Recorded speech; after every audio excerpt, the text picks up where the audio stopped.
Something that we see a lot of people talk about, online especially, is manifestation. Manifest who you want to be it till you become it, have the vision board on your wall. And I definitely think there is some power in that. Again, it has not been able to be measured as far as I'm aware. But there is another element where if you're visualizing yourself becoming something and believing you can achieve that, what you're doing is changing your self-image. You're updating that blueprint. Yes. You know, we spoke about it earlier, the idea of these scars. You're allowing yourself in your mind to create this new concept of who you are. Because if you cannot see yourself as being there, as deserving that, you will inevitably sabotage yourself as you get there. Yes. You will notice everything getting in your way, and that'll be proof that, see, I can't do this. So that's the idea of upgrading your self-image. So that's really, really powerful.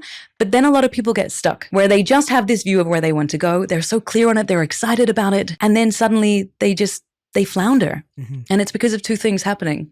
There was a study that was published that found that when we have these beautiful positive, they call them positive fantasies, these visualizations where we want to be, and we feel them and we embody them, it can actually sap your energy. Ooh, why? Tell me about this. Because when we then face a roadblock or a setback that we are completely unprepared for, it challenges that view that, hey, I can get there. And suddenly we start to think, oh no, we start to anchor back on our current self-image and think, too hard, I'm never going to get there. I don't deserve it. I'm not capable enough. And then we retreat.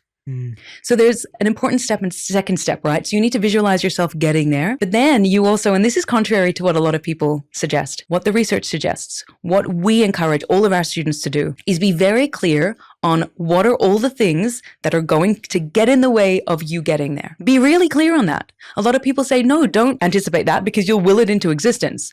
No, we say be very pragmatic. What are the things that could get in the way? One of them is, well, my own belief about myself.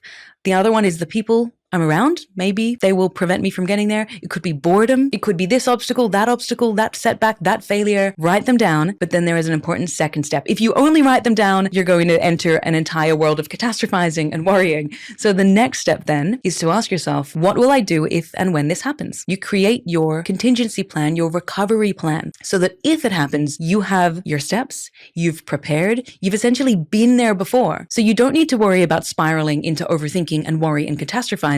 You say, nope, I've been here. I've got my plan. It's called an implementation intention. And if you come up with these, if then, you are going to be more likely to achieve that goal, more likely to persist when the roadblock, when the failure comes, and more likely to move towards where you want to go.